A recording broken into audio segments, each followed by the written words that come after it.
আসসালামু আলাইকুম। প্রিয় দর্শক, অন্য মঞ্চের আলোচনায় আপনাদের সকলকে আমন্ত্রণ জানাচ্ছি। প্রিয় দর্শক, সাজ্জাদ কাদিরের শুভেচ্ছা নিন। এই মুহূর্তে আপনাদের সামনে কথা বলতে চাই মধ্যপ্রাচ্য সংকটে ভারত এবং শেখ হাসিনা ইনিশিয়েটিভ কি শেষ ভরসা হতে যাচ্ছে।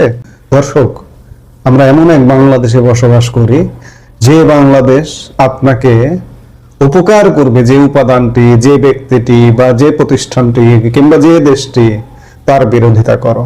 আমরা এই বাংলাদেশে বসবাস করি। আমি বারবার বলি, ভারতের প্রতি কৃতজ্ঞতা প্রকাশ করি। 1971 সালে আমার মহান মুক্তিযুদ্ধ থেকে শুরু করে আজকে খাদ্য, বস্ত্র, বাসস্থান, বিদ্যুৎ, জ্বালানি সব ক্ষেত্রে ভারতের অবদান অনস্বীকার্য। একই সাথে শেখ হাসিনার পতন ঘটিয়ে তাকে দেশ ছাড়তে বাধ্য করা হয়েছে। শেখ হাসিনার পতন আর বাংলা, বিহার, উড়িষ্যার মহান অধিপতি নবাব সিরাজউদ্দৌলার পতন আমার কাছে একই রকম মনে হয়। নবাব সিরাজউদ্দৌলাকে হত্যা করা হয়েছিল এবং হত্যার বিনিময়ে 200 বছরের গোলামির জিঞ্জির বহন করতে হয়েছিল পায়ে হাতে। আর শেখ হাসিনা আর এক দেশপ্রেমিক, তাকে দেশ ছাড়া করতে হয়েছে। শেখ হাসিনা এমন একজন দূরদর্শী মানুষ ছিলেন যার কর্মগুলো আজকে বাংলাদেশকে সংকট থেকে বাঁচানোর একটা পথ দেখাচ্ছে, অথচ শেখ হাসিনাকে দেশ ছাড়া করা হয়েছে। বিশ্ব রাজনীতি ও অর্থনীতিতে আজ চরম এক অস্থিরতার মধ্য দিয়ে যাচ্ছে। বিশেষ করে মধ্যপ্রাচ্যের চলমান যুদ্ধ পরিস্থিতি বিশ্ববাজারকে এক অনিশ্চয়তার দিকে ঠেলে দিয়েছে। এই সংকটের ঢেউ এসে লেগেছে আমাদের বাংলাদেশেও। জ্বালানি তেল থেকে শুরু করে খাদ্যপণ্য সবকিছু নিয়েই যখন সাধারণ মানুষের মনে উদ্বেগ, ঠিক তখনই সামনে আসছে এক নতুন সমীকরণ। কেন মধ্যপ্রাচ্য সংকটে ভারতের ওপর বাংলাদেশের বাণিজ্য নির্ভরতা আরো বাড়তে পারে? কেন বলা হচ্ছে বর্তমান প্রেক্ষাপটে ভারত এবং শেখ হাসিনা সরকারের নেওয়া দীর্ঘমেয়াদী উদ্যোগগুলি হতে যাচ্ছে বাংলাদেশের জন্য শেষ ভরসা? আজকে বণিক বার্তা এই ধরনের একটি বিশেষ প্রতিবেদন করেছে। আমরা সেটির আলোকে এবং আমাদের আলাপ আমরা বিশ্লেষণ করবার চেষ্টা করব। আমাদের আমদানির প্রধান উৎসগুলোর দিকে তাকালে দেখা যায় চীনের পরে দ্বিতীয় বৃহত্তম উৎস হচ্ছে প্রতিবেশী দেশ ভারত। তা এখানে বলে নেওয়া ভালো, অর্থের বিচারে চীনে অর্থটা বেশি যায় কেন? আমাদের যে কলকারখানা, বিভিন্ন যন্ত্রপাতি আমদানি করতে হয়, আর সামরিক সরঞ্জাম আমদানির কারণে চীনের কাছে অর্থটা বেশি যায়, ভারতের কাছে দ্বিতীয় যায়। ভারত থেকে এমন এমন গুরুত্বপূর্ণ কিছু পণ্য আমদানি করা হয় যা না হলে আপনার জীবন বিপন্ন হয়ে যেতে পারে। বাংলাদেশ ভারত থেকে তুলা, খাদ্যশস্য, জ্বালানি তেল এবং বিদ্যুৎ আমদানি করে। পরিসংখ্যানে দেখা যাচ্ছে দুই দেশের মোট বাণিজ্যের প্রায় 85% মূলত ভারত থেকে আমদানি। এখন প্রশ্ন হলো, মধ্যপ্রাচ্যের যুদ্ধ কেন আমাদের জন্য চিন্তার কারণ? কারণ আমাদের জ্বালানি তেলের একটি বড় অংশই আসে মধ্যপ্রাচ্য থেকে। মধ্যপ্রাচ্যের এমন এমন দেশ থেকে আসে, সৌদি আরব এবং সংযুক্ত আরব আমিরাত। এই দুটো দেশ থেকে আপনার জ্বালানি যদি বাংলাদেশে আসতে হয়, তাহলে এই মুহূর্তে সবচেয়ে ক্রিটিক্যাল জলপথ ইরানের হরমুজ প্রণালী হয়ে বাংলাদেশে আসতে হয়। কিন্তু সেখানে যুদ্ধ, সেখানে হরমুজ প্রণালী বন্ধ করে দেওয়ার মতো অবস্থা। তাহলে আপনি কি বাঁচবেন? বাঁচবেন না। এই মুহূর্তে সেখানে অস্থিরতা মানে বিশ্বজুড়ে সরবরাহ ব্যবস্থা ভেঙে পড়া, আর এই পরিস্থিতি সামাল দিতেই বাংলাদেশ এখন ভারতের দিকে ঝুঁকছে। এর মধ্যে আসামের নুমালীগড় রিফাইনারি থেকে 5,000 টন ডিজেল পাইপলাইনের মাধ্যমে বাংলাদেশে আজকে আসার কথা। বিপিসি বা বাংলাদেশ পেট্রোলিয়াম কর্পোরেশন সূত্রে জানা গেছে, পরিস্থিতি স্বাভাবিক রাখতে ভারতের কাছে বাড়তি ডিজেল আমদানির প্রস্তাব দেওয়ার পরিকল্পনা করেছে সরকার। সংশ্লিষ্টরা মনে করছেন, মধ্যপ্রাচ্যের এই যুদ্ধ যদি দীর্ঘস্থায়ী হয়, তবে বিদ্যুৎ ও জ্বালানি খাতে ভারতের ওপর আমাদের নির্ভরতা কয়েক গুণ বেড়ে যাবে। ভারত জ্বালানি ক্ষেত্রে কিভাবে সুবিধাজনক অবস্থায় আছে একটু যদি আমি বলে নিই। ভারত এই মুহূর্তে তাদের জ্বালানি তেলের প্রায় 35% আমদানি করে হচ্ছে রাশিয়া থেকে। তারা মধ্যপ্রাচ্য থেকে আমদানি করে, কিন্তু এই যে বড় অংশ রাশিয়া থেকে, এই রাশিয়া থেকে আমদানি করার কারণে এই যে ইরানের যে হরমুজ প্রণালী, এই হরমুজ প্রণালী টাচ করতে হয় না। রাশিয়া তাদের তেলের একটি বড় অংশ কৃষ্ণ সাগরের নভরাস্কি বন্দর থেকে রপ্তানি করে। এবং এই রুটটা হলো কৃষ্ণ সাগর হয়ে বসফরাস প্রণালী হয়ে ভূমধ্য সাগর হয়ে সুয়েজ খাল, লোহিত সাগর, আরব সাগর হয়ে ভারতে এসে পড়ে। মানে তাদের আর হরমুজ প্রণালী পর্যন্ত যেতে হয় না, কারণ হরমুজ প্রণালী হচ্ছে আরব সাগরের পূর্ব দিকে অবস্থিত। রাশিয়া আরেকটি বন্দর থেকে তাদের জ্বালানি তেল রপ্তানি করে, সেটি হচ্ছে রাশিয়ার সেন্ট পিটার্সবার্গ বা প্রিমোর্স্ক বন্দর থেকে তেল আসলে সেটি আটলান্টিক মহাসাগর হয়ে সুয়েজ খাল দিয়ে ভারতে আসে, এটিও সরাসরি আরব সাগরে পৌঁছায়। 3 নম্বরে রাশিয়ার সুদূর পূর্বের কসমিনো বন্দর থেকে যদি তেল আসে তবে সেটি প্রশান্ত মহাসাগর হয়ে দক্ষিণ চীন সাগর এবং মালাক্কা প্রণালী হয়ে সরাসরি বঙ্গোপসাগরে বা ভারতের পূর্ব উপকূলে পৌঁছায়। এই রুটের সাথেও হরমুজ প্রণালীর কোনো সম্পর্ক নেই। হরমুজ প্রণালী শুধুমাত্র তখনই ব্যবহৃত হয় যখন কোনো জাহাজ সৌদি আরব, ইরান, ইরাক, কুয়েত, কাতার বা সংযুক্ত আরব আমিরাত থেকে তেল নিয়ে বের হয়। বাংলাদেশ কোথা থেকে আমদানি করে? সৌদি আরব এবং সংযুক্ত আরব আমিরাত থেকে। বাংলাদেশের ধরা খাওয়াটা এখানে। বিপিসি বা বাংলাদেশ পেট্রোলিয়াম কর্পোরেশন সূত্রে জানা গেছে, পরিস্থিতি স্বাভাবিক রাখতে ভারতের কাছে বাড়তি ডিজেল আমদানির প্রস্তাব দেওয়ার পরিকল্পনা করেছে সরকার। সংশ্লিষ্টরা মনে করছেন, মধ্যপ্রাচ্যের এই যুদ্ধ যদি দীর্ঘস্থায়ী হয় তবে বিদ্যুৎ ও জ্বালানি খাতে ভারতের ওপর আমাদের নির্ভরতা কয়েক গুণ বেড়ে যাবে। তথ্য বলছে 2024-25 অর্থ বছরে ভারত থেকে আমাদের পণ্য আমদানি হয়েছে $9.5 বিলিয়ন, যা তার আগের বছরের তুলনায় 6.17% বেশি। অদ্ভুত বিষয় হলো, বিগত অন্তর্বর্তী সরকারের আমলে ভারতের সাথে সম্পর্কের কিছুটা টানাপোড়েন থাকলেও বাণিজ্যে তার কোনো নেতিবাচক প্রভাব পড়েনি। উল্টো ভারত থেকে আমদানি ব্যয়ের প্রবৃদ্ধি সবচেয়ে বেশি ছিল, প্রায় 7.83%। কিন্তু কেন এই প্রবৃদ্ধি? কারণ আমাদের মৌলিক চাহিদাগুলো যেমন তুলা এবং খাদ্যশস্যের বড় সরবরাহকারী হলো ভারত। তুলা আমদানির বৈশ্বিক সংকটে ভারত আমাদের ভরসা দিচ্ছে। এমনকি 2025 সালের অক্টোবর-ডিসেম্বর প্রান্তিকে ভারত থেকে সিরিয়াল বা খাদ্যশস্য আমদানি বেড়েছে 31.56%। এই তথ্যগুলোই প্রমাণ করে যে ভৌগোলিক অবস্থানের কারণে ভারতের বিকল্প খুঁজে পাওয়া আমাদের জন্য কতটা কঠিন। এখন আসা যাক একটি গুরুত্বপূর্ণ পয়েন্টে। আমি শুরুতে একটু আভাস দিয়েছি যে পয়েন্টটি নিয়ে, কেন আমরা একে শেখ হাসিনা ইনিশিয়েটিভ বলছি। বর্তমান যে পাইপলাইনের মাধ্যমে ভারত থেকে তেল আসছে কিংবা আদানি পাওয়ার থেকে যে বিদ্যুৎ আসছে, এই মেগা প্রজেক্টগুলোর রূপকার ছিলেন শেখ হাসিনা। দূরদর্শী এই পরিকল্পনাগুলো করা হয়েছিল এই ভেবে যে যদি কখনো বৈশ্বিক সংকট বা মধ্যপ্রাচ্যে অস্থিরতা তৈরি হয় তবে যেন বিকল্প পথ খোলা থাকে। জ্বালানি সচিব মোহাম্মদ সাইফুল ইসলাম জানিয়েছেন, ভারতের সাথে পাইপলাইনের মাধ্যমে 1,80,000 টন ডিজেল আমদানির চুক্তি রয়েছে। এখন অতিরিক্ত আরো 50,000 টন আমদানির প্রস্তাব করা হচ্ছে। এছাড়া 2026 সালের লক্ষ্যমাত্রা অনুযায়ী IOCL বা ইন্ডিয়ান অয়েল কর্পোরেশনের কাছ থেকে পরিশোধিত জ্বালানি আমদানির বড় পরিকল্পনা রয়েছে। বিদ্যুৎ খাতের দিকে তাকালে দেখা যায় আমাদের মোট চাহিদার 18% সরবরাহ করছে ভারত। আদানি পাওয়ার এবং G2G চুক্তির আওতায় যে বিদ্যুৎ আসছে তা আজ আমাদের গ্রিড সচল রাখছে। সমালোচকরা যাই বলুন না কেন, বর্তমান সংকটে শেখ হাসিনা ইনিশিয়েটিভ গুলোই বাংলাদেশের জন্য রক্ষা কবচ হয়ে দাঁড়িয়েছে এবং ভারতের সহযোগিতায় আমাদের হয়তো শেষ পর্যন্ত রক্ষা করতে পারে। যেহেতু ভারত রাশিয়া থেকে তেল আমদানি করছে, তাই মধ্যপ্রাচ্য সংকটে বাংলাদেশ ভারত থেকে তেল ও তুলা আমদানির সুযোগটা আরো বেশি নিতে পারে। এটি আমাদের তৈরি পোশাক শিল্পের জন্য এক বড় স্বস্তি। ভূ রাজনীতিতে আবেগের চেয়ে বাস্তবতার গুরুত্ব অনেক বেশি। মধ্যপ্রাচ্যের সংঘাত যেভাবে বাড়ছে তাতে খাদ্য ও জ্বালানি সংকট এড়ানো কঠিন হতে পারে। এই কঠিন সময়ে ভারতের সাথে আমাদের এই নিবিড় বাণিজ্য সম্পর্ক এবং অতীতে নেওয়া শেখ হাসিনা সরকারের সেই দূরদর্শী অর্থনৈতিক পদক্ষেপগুলোই এখন আমাদের বড় শক্তি। ভারত আমাদের বন্ধু প্রতিবেশী এবং তাদের সাথে এই ইনিশিয়েটিভ গুলোই হতে পারে আমাদের অর্থনীতির শেষ ভরসা। আমাদের উচিত হবে এই বাণিজ্যিক সম্পর্ককে রাজনৈতিক বিতর্কের ঊর্ধ্বে রেখে দেশের মানুষের জ্বালানি ও খাদ্য নিরাপত্তা নিশ্চিত করা।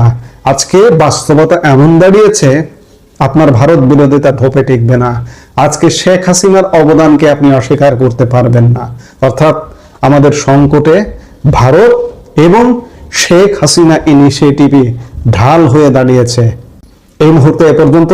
সবাই ভালো থাকুন, সুস্থ থাকুন।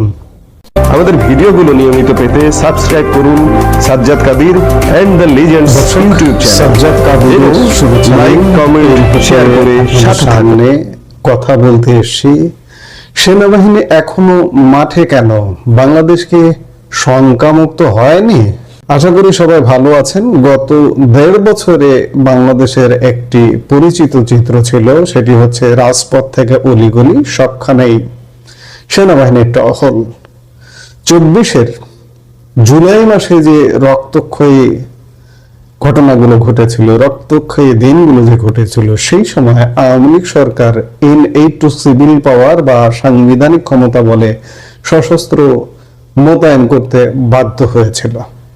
সেই সময়ের আন্দোলন পরবর্তী ভেঙে পড়া আইন শৃঙ্খলা পরিস্থিতি সামাল দেওয়া থেকে শুরু করে জাতীয় নির্বাচন, ফেব্রুয়ারি মাসে যে নির্বাচনটি অনুষ্ঠিত হলো, সেই নির্বাচনটি উপহার দেওয়া পর্যন্ত সেনাবাহিনী সমালোচিত হয়েছে এবং কখনো কখনো জোরালো ভূমিকা পালন করেছে। সোজা কথা, সেনাবাহিনী মাঠে ছিল বলে বাংলাদেশ কিছুটা সুরক্ষিত ছিল, বেশ অরক্ষিত ছিল। বাংলাদেশ এখনো অরক্ষিত, কিন্তু সেনাবাহিনীর কিছুটা অবদান আছে সুরক্ষিত রাখবার পেছনে। কিন্তু প্রশ্ন উঠছে, এখন অন্তর্বর্তী সরকারের প্রায় 1.5 বছর শেষ হয়ে গেছে, নির্বাচন শেষ হয়েছে, নির্বাচন শেষ হওয়া প্রায় 1 মাস হতে চললো, নতুন সরকার গঠিত হয়েছে, সেটিও 20 দিনের বেশি হয়ে গেল। তবুও কেন সেনাবাহিনী এখনো মাঠে? তবে এখানে একটু বলে নেওয়া ভালো যে গত 28 ফেব্রুয়ারি পর্যন্ত সেনাবাহিনীর হাতে যে ম্যাজিস্ট্রেসি পাওয়ার ছিল, সেই পাওয়ার কিন্তু আর পারেনি, বিলোপ হয়ে গেছে। কিন্তু ম্যাজিস্ট্রেসি পাওয়ার ছাড়া সেনাবাহিনী স্ট্রাইকিং ফোর্স হিসেবে এখনো পর্যন্ত মাঠে আছে। নিরাপত্তা বিশ্লেষকরা এই দীর্ঘমেয়াদী সেনা মোতায়েন নিয়ে কিছু গুরুত্বপূর্ণ সতর্কতা দিয়েছেন। সেনাবাহিনী কেন এখনো ব্যারাকে ফিরছে না?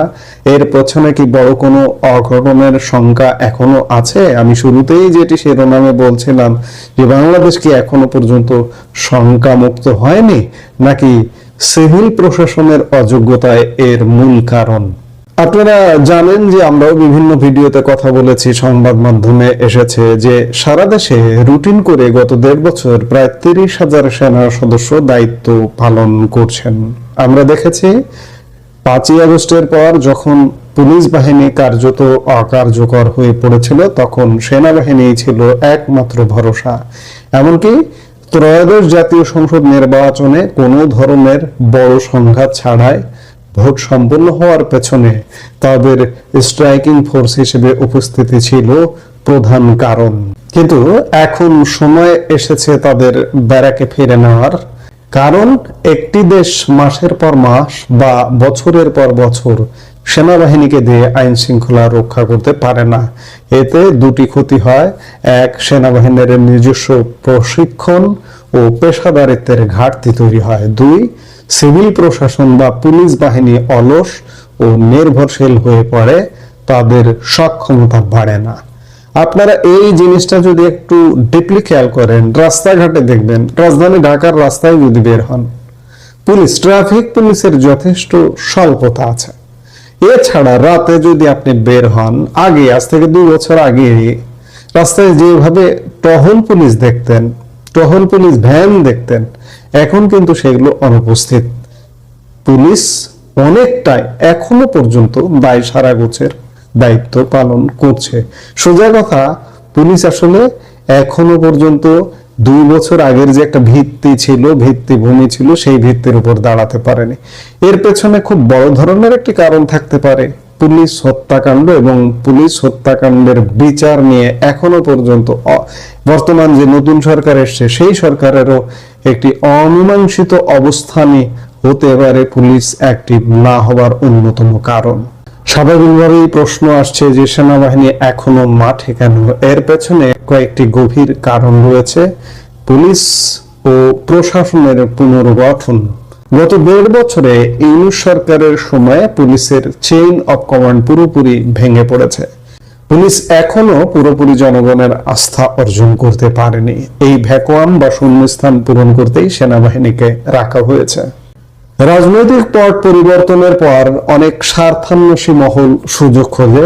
পার্বত্য চট্টগ্রাম থেকে শুরু করে বিভিন্ন শিল্পাঞ্চলে, বিশেষ করে পোশাক খাতে অস্থিরতা তৈরির চেষ্টা হয়েছে, ইউনূস সরকারের আমলে হয়েছে। এসব জায়গায় সেনাবাহিনীর উপস্থিতি না থাকলে পরিস্থিতি নিয়ন্ত্রণের বাইরে চলে যেত। বর্তমান বিএনপি সরকারের দায়িত্বশীলদের পক্ষ থেকে বলা হচ্ছে যে সেনাবাহিনী কোনো ব্যক্তিগত স্বার্থে নয়, বরং বৃহত্তর জনস্বার্থে ব্যবহৃত হচ্ছে।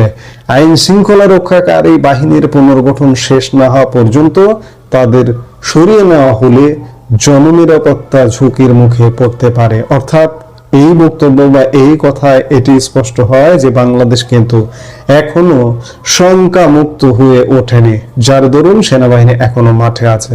এবং কবে উঠবে সরকারের দায়িত্বশীলরাও কিন্তু এখনো সদুত্তর বা সঠিক উত্তর দিতে পারছে না। অনেকের মনেই প্রশ্ন, সেনাবাহিনী আছে মানেই কি সামনে বড় কোনো বিপদ? বিশ্লেষণের দৃষ্টিতে দেখলে সেনাবাহিনী থাকা মানেই অঘটন ঘটবে এমন নয়, বরং অঘটনের আশঙ্কা থাকতে পারে। না হলে সেনাবাহিনী কেন আছে? অঘটন ঠেকানোর জন্যই তারা মাঠে আছে। তবে দীর্ঘ সময় মাঠে থাকার কিছু নেতিবাচক দিক আছে যা অঘটনের চেয়ে কোনো অংশে কম নয়। আমাদের সেনাবাহিনী এখন বলা যায় ওভার স্ট্রেসড, অর্থাৎ তাদের ক্ষমতার অতিরিক্ত চাপ দেওয়া হচ্ছে। প্রতিরক্ষা বাহিনীর মূল কাজ দেশের স্বাধীনতা, সার্বভৌমত্ব রক্ষা এবং বহিঃশত্রু মোকাবেলা। তাদের যদি সারাক্ষণ ট্রাফিক নিয়ন্ত্রণ বা চোর ডাকাত ধরতে ব্যস্ত রাখা হয়, তবে যুদ্ধের ময়দানে তাদের দক্ষতা কমে যাওয়ার ঝুঁকি থাকে। দীর্ঘ সময় সাধারণ মানুষের সাথে ডিল করতে গিয়ে অনেক সময় অনাকাঙ্ক্ষিত ঘটনা ঘটে যেতে পারে, যা সেনাবাহিনীর ইমেজের জন্য ক্ষতিকর। ইউনূস শাসন আমলে অনেকবার, বেশ কয়েকবার বিভিন্ন জায়গায় অনাকাঙ্ক্ষিত ঘটনা ঘটেছে এবং সেনাবাহিনীর ইমেজ ক্ষুণ্ণ হয়েছে বলে সেনাবাহিনী সমালোচনার মুখে পড়েছে। সেনাবাহিনীকে সমালোচনা করতেও কিন্তু বাংলাদেশের মানুষ ছাড়েনি। বিশ্লেষকদের মতে সিভিল প্রশাসন যদি সবসময় সেনাবাহিনীর উপর ভরসা করে থাকে, তবে দেশে গণতান্ত্রিক প্রতিষ্ঠানগুলো শক্তিশালী হতে পারে না। এটি দীর্ঘমেয়াদে রাষ্ট্রের কাঠামোর জন্য বড় হুমকি হয়ে দেখা দিতে পারে। এর থেকে উত্তরণের উপায় কি হতে পারে? বিশেষজ্ঞরা বলছেন, স্থানীয় পর্যায়ে জনপ্রতিনিধি থাকলে আইন শৃঙ্খলা নিয়ন্ত্রণ সহজ হয়। এই জন্য স্থানীয় সরকার যে এখন একটা ভ্যাকুয়াম আছে, ইউনিয়ন পরিষদ থেকে শুরু করে পৌরসভা, উপজেলা পরিষদ, এমনকি সিটি কর্পোরেশন, এই নির্বাচনগুলো দ্রুত নিশ্চিত করা, পুলিশকে রাজনৈতিক প্রভাব মুক্ত করে পেশাদার বাহিনী হিসেবে গড়ে তোলাটা এই পরিস্থিতি থেকে উত্তরণের একমাত্র উপায়। একবারে না সরিয়ে পর্যায়ক্রমে এলাকা ভিত্তিক সেনা প্রত্যাহার করা যেতে পারে। যেখানে পরিস্থিতি স্বাভাবিক সেখান থেকে আগে সরানো। আইন শৃঙ্খলা সংক্রান্ত মন্ত্রিসভা কমিটিও ইঙ্গিত দিয়েছে যে রাষ্ট্রীয় বাহিনীগুলোর পুনর্গঠন শেষ হলেই সশস্ত্র বাহিনীকে ব্যারাকে ফিরিয়ে নেওয়া হবে। এখন প্রশ্ন হচ্ছে যে কবে সেই পুনর্গঠনটা শেষ হবে? পুলিশ কবে আস্থায় আসবে? পুলিশ কবে জনগণের বন্ধু হয়ে উঠবে? পুলিশ কবে, আমরা 2 বছর আগে পুলিশকে যেভাবে দায়িত্বে দেখেছি, দায়িত্বশীল ভূমিকায় দেখেছি, আবার দেখব? আমরা নিশ্চয়ই সেটার জন্যই অপেক্ষা করতে হবে, তাছাড়া উপায় নেই। সেনাবাহিনীকে বলা হয় আমাদের গর্বের প্রতীক, কিন্তু সেনাবাহিনী দ্বারা বাংলাদেশের ইতিহাসে অনেক কলঙ্ক, কালো অধ্যায়ের ঘটনাও আছে। সেই সমালোচনাগুলো বাদ দিয়ে আমি গৌরবের প্রতীক হিসেবে রাখতে চাই। সংকটের সময় তারা ত্রাতা হয়ে আসে, কিন্তু সেই ত্রাণকর্তার ভূমিকাকে চিরস্থায়ী করা কোনো সুষ্ঠু রাষ্ট্রের লক্ষণ নয়। শুধু তাই নয়, সেনাবাহিনী বাংলাদেশের ক্ষমতা পরিবর্তনে সবসময় ভূমিকা পালন করে। বাংলাদেশ এখনো, এই যে আমরা মুখে মুখে গণতন্ত্র গণতন্ত্র বলি, গণতন্ত্রের কিছুই নাই।